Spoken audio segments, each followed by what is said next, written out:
Hello students, welcome back to math solutions. আজকে তোমাদের মাধ্যমিক 2025-এর লাস্ট পরীক্ষা ছিল, তা তোমাদের পরীক্ষা শেষ হলো। তারপরেই তোমাদেরকে আমি অঙ্ক কোশ্চেন নিয়ে একটু আলোচনা করব। অঙ্ক কোশ্চেন পুরোটা আলোচনা করে দেবো, শর্ট কোশ্চেন থেকে শুরু করে প্রত্যেকটা কোশ্চেনের অ্যান্সার কী কী আছে, ঠিক আছে। তার আগে একটুকুনি বলে দিই যে আমি আগেই চাইলে করতে পারতাম, কিন্তু তখন করে লাভ ছিল না, কারণ যেটা ভুল হয়েছে সেটা দেখলে আবার কারোর কিছু যদি দুঃখ কষ্ট হয়, ওর থেকে পরীক্ষা হয়ে গেছে এখন এখন ভুলটা যেটা হয়েছে সেটা দেখে নিলে আর কোনো অন্য পরীক্ষার প্রেশার থাকবে না, সেই জন্য করলাম। তার আগে ফার্স্টে একখানা জিনিস বলছি, যেসব বা যারা বলছে যে আমাদের 100% কমন এসে, তারা পুরোপুরি মিথ্যে বলছে, সেটা তোমরাও জানো। কারণ শর্ট কোশ্চেন এবারে কিছুই কোশ্চেন কমন আসেনি। যারা টেস্ট পেপার অনেক প্র্যাকটিস করেছে বা যারা বই থেকে পুরো প্র্যাকটিস করেছে, তাদের মধ্যে থেকেও তারাও জানে যে শর্ট কোশ্চেন কিছু আসেনি। শর্ট কোশ্চেন কিন্তু এবারে পুরোটাই বাইরে থেকে দিয়েছে। তার মানে এই নয় যে শর্ট কোশ্চেন শক্ত দিয়েছে, কিন্তু কনসেপচুয়াল দিয়েছে। শর্ট কোশ্চেন কিন্তু ট্র্যাডিশনাল যেরকম আমাদের কোশ্চেন পেপার থাকে মাধ্যমিকে, সেরকম কিন্তু কোশ্চেন পেপারের মতো এবারে শর্ট কোশ্চেন হয়নি। 36 মার্কসে পুরোটাই কিছুটা কমন এসছে, একটা দুটো, কিন্তু শর্ট কোশ্চেন বাদ দিয়ে কিন্তু বাকি সব কোশ্চেনে কিন্তু কমন এসছে।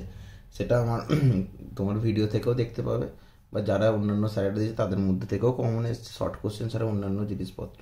তাহলে শর্ট কোশ্চেনটাকে বলে দিই, তারপরে কিছু তোমাদের কথাবার্তা বলবো অঙ্কের সম্বন্ধে। পরশর থেকে কিছু নাম্বার কিছু কী কী বাড়বে সেটাও বলে দিচ্ছি। দেখো, একের কোশ্চেনটা অ্যান্সার হবে, যেটা হচ্ছে তোমাকে বার করতে ছিল মধ্যম এক্স প্লাস ওয়াই, তার অ্যান্সার হচ্ছে বি এরটা 126। দুয়েরটা হচ্ছে দেখো ওই চোঙ আর অর্ধগোলকের ক্ষেত্রে অ্যান্সারটা হবে 50%। তিনেরটা দেখো ত্রিভুজের 3টি বাহুর দৈর্ঘ্য যেখানে দিচ্ছে সেখানে অ্যাঙ্গেলটা কী হবে 90°। চারেরটা দেখো এবি বৃত্তের ব্যাসের অ্যাঙ্গেল ওসিবি ভ্যালু হচ্ছে 30°, অপশান বি। পাঁচেরটা দেখো A:B, মানে এ বি এর শতকরা কত পার্সেন্ট, এরকম একটা অঙ্ক ছিল, সেটার অ্যান্সারটা হয়ে যাবে কত 40%, মানে অপশান হচ্ছে সি হবে, ঠিক আছে। দেখো তারপরে পাঁচেরটা দেখো মানে ওই অঙ্কটা ছিল তোমার এ বি এর কত পার্সেন্টেজ সমান হলো 5 হলো। এবার দেখো ছয়ের অঙ্কটা দেখো ওই পি মানে ওয়াই জেড এটা ছিল, এর অ্যান্সারটা হবে কি XYZ/1200, মানে অপশান এ। তারপর দেখো দুয়ের একেরটা কিউ সংখ্যার সংখ্যক মানে পি প্লাস কিউ সংখ্যার গড় হচ্ছে এক, তাহলে কিউ সংখ্যার গড় কত হবে PX + QX - PY/Q। আচ্ছা, অর্ধগোলকের একটা অঙ্ক ছিল, তার আয়তনটার ফর্মুলাটা হবে, মানে শর্ট এটা শূন্যস্থানে চলে এলাম, 1/3 πr3।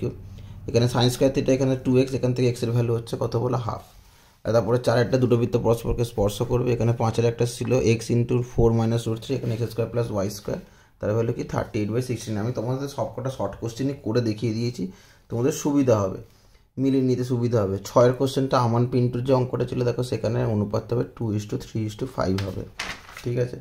এবার দেখো সত্য মিথ্যার ক্ষেত্রে তিনের একেরটা বলছে ভুল আছে, এটা টাচ করলেই নাম্বার পাওয়া যাবে, তাহলেও এটার উত্তরটা মিথ্যা হবে। তিনের দুয়েরটা দেখো শঙ্কুর ব্যাসার্ধ দিয়ে যেটা দিয়েছে উচ্চতা, মানে এটা সংখ্যাগুরুর মানের যে অঙ্কটা, এটা অনেকের ক্ষেত্রে নাও মিলতে পারে সত্য মিথ্যাটা, মানে অনেকে সেটা অন্যান্য পড়েছে। শঙ্কুর ব্যাসার্ধ দিয়ে যে অঙ্কটা ছিল x/y, তার ফলে 1/3, এটাও মিথ্যা। এখানে দেখো sine theta > sine square theta, এটাও মিথ্যা। এখানে যে একমাত্র সত্য হচ্ছে এখানে সত্য মিথ্যার ওই অ্যাঙ্গেল বিসিডি হচ্ছে x + y, এটা হচ্ছে সত্য।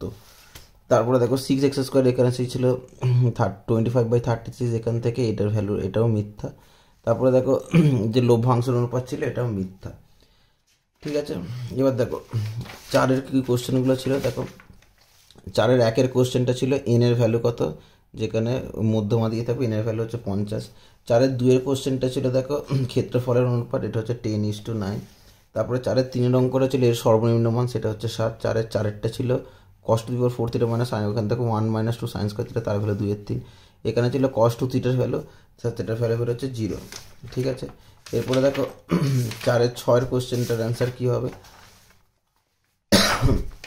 ছয়ের কোশ্চেনটার অ্যান্সার ছিল O² মানে ওসির ভ্যালু 5√3 বেরোবে বা √75। সাতেরটা কী বেরোবে, অ্যাঙ্গেল QST, সেটার ভ্যালু বেরোবে কত 50°, ও কেন্দ্রীয় বৃত্তের। তারপরে দেখো সাতের অঙ্কটা কী ছিল, সেই অনুরূপ বাহু দৈর্ঘ্য সেটা 16/3 হবে বা 4/5 × 1/3 হবে। তারপরে দেখো এখান থেকে x² y, তার ভ্যালু কী বেরোবে 4:1। এখান থেকে দেখো দশেরটা ছিল ওই 3x + এটা বাই এই রেশিওটা, এটার ভ্যালু কী হবে 50/11। তারপরে দেখো এগারোটা ছিল দেখো মোট একটা লভ্যাংশ দিয়ে দিয়েছে মূলধনের অনুপাত, সেখান থেকে মোট লাভ হবে কত 2100 টাকা। আর 12 অঙ্কটা ছিল কি মূলধনটা বার করতে দিয়েছে লভ্যাংশ থেকে, মানে সুদের হার 5.5 থেকে 4.5 হয়ে গেলে মূলধনটা কত, সেটা হচ্ছে কত 25,000 টাকা। এই ছিল তোমাদের গোটা শর্ট কোশ্চেন, তোমাদের পুরোটাই করে দিলাম। আচ্ছা, এবার তোমাদেরকে একখানা জিনিস বলছি, দেখো মাধ্যমিক পরীক্ষা কিন্তু তোমরা জীবনে একবারই দেবে। অতএব হয়তো অনেকেরই ক্ষেত্রেই ভালো হয়েছে, আশা করি সবারই ভালো হয়েছে। হয়তো অনেকে ভেবেছিল যে আমরা 100 পাবো, সেখান থেকে হয়তো কিছুটা পিছিয়ে যাচ্ছে, বা কিছু হয়তো লেটার পাবো সেখান থেকে। কিন্তু দেখো, সেখান থেকে ভেঙে পড়ার কিছু নেই, এটা একটা পরীক্ষা মাত্র। ঠিক আছে, তার জন্য যদি কেউ মনে করে যে আমরা সায়েন্স নিয়ে পড়বো, ম্যাথ নিয়ে পড়বো, ম্যাথটা আমার খারাপ হয়ে গেল, ম্যাথ নিয়ে পড়বো না, এই মোটিভেশনটা কিন্তু একদমই করবে না। কারণ এটা একটা পরীক্ষার ম্যাপ। তো সচিন টেন্ডুলকারও একটা ম্যাচে 0 করতে পারে, তার মানে কি সচিন টেন্ডুলকার বা বিরাট কোহলি কি খারাপ ব্যাটসম্যান হয়ে গেল? ঠিক আছে, অতএব একটা জায়গায় রেজাল্ট খুব একটা খারাপ হবে না, নাম্বার ভালোই হবে। অতএব বেশি ভাবার চিন্তা করো না, এখন পরীক্ষা শেষ হয়ে গেছে, এখন তোমরা একটু এনজয় করো, একটু ঘোরাফেরা করো। পড়াশোনা একটু পর থেকেই শুরু করবে, যারা সায়েন্স নিয়ে পড়বে তারা কিছু দিনের মধ্যেই পড়াশোনা স্টার্ট করে দাও। যাই হোক, পরীক্ষা শেষ হয়ে গেছে, এখন ভালোভাবে তোমরা অন্যান্য মানে তোমাদের যাবতীয় ঘুরতে যাওয়া থেকে শুরু করে যাবতীয় কাজগুলো করো। পড়াশোনা অতটা এখন আর করতে হবে না, আবার কিছুদিন পর থেকে তো পড়াশোনা করতে তো হবেই। অত ভেবে লাভ নেই, পরীক্ষা ভালোই হবে, সবার রেজাল্টও ভালো হবে, বেস্ট অফ লাক। আর একখানা জিনিস বলছিলাম, যে তোমাদের ওই 15 যে 2-এর কোশ্চেনটা ছিল, যেটা স্ট্যাটিস্টিক্সের একটা অঙ্ক ছিল, ওই কোশ্চেনটাও কিন্তু ভুল আছে বলেছে পর্ষদ থেকে। ওখান থেকেও কিন্তু 4 নম্বর দিয়ে দেওয়া হবে যারা টাচ করবে বা যারা একটু কিছু দূর এগোবে। ঠিক আছে, যাই হোক, ভালো করে কাটাও। আর যারা 11-এর জন্য ম্যাথ নিয়ে বা সায়েন্স নিয়ে পড়াশোনা করার কথা ভাবছো, তারা কিছুদিন পর থেকে একটু একটু করে পড়াশোনা করার চেষ্টা স্টার্ট করো। যারা কমার্স আর্টস নিয়ে পড়ছে তারা যে একদমই করবে না সেটা নয়, তারা কিছুদিন পর থেকে পড়াশোনা করো। কারণ তোমাদের জীবনের প্রথম বড় পরীক্ষা দিয়েছো, মাধ্যমিক। সবার পরীক্ষাই ভালো হয়েছে, সবার রেজাল্টও ভালো হবে, সবার এক্সপেকটেশনের থেকে ভালো রেজাল্ট হবে, এইটুকুনি তোমাদেরকে আমরা কথা দিচ্ছি। ঠিক আছে, যাই হোক, ভালোভাবে তোমরা পরবর্তীকালে 11-12-এর জন্য ভালোভাবে পড়াশোনা করো, সাবজেক্টটা ভালোভাবে চুজ করবে। বারবার বলছি, রেজাল্ট খারাপ হলে বা নাম্বার খারাপ হলে মানে যে সায়েন্স নেবে না বা কমার্স নেবে না বা আর্টস নেবে না, বা নাম্বার খুব বেশি হয়ে গেলে মানে এই যে আমি সায়েন্স নিয়ে নেবো, এই কিন্তু কনসেপ্টটার মধ্যে যেও না। তোমার যে সাবজেক্টটা ভালো লাগবে তুমি সেই সাবজেক্টটা নিয়েই তুমি এর পরবর্তীকালে 11-12-এ পড়াশোনা করবে। ঠিক আছে, ভালো থেকো, পরের ভিডিওতে দেখা হচ্ছে। Thank you.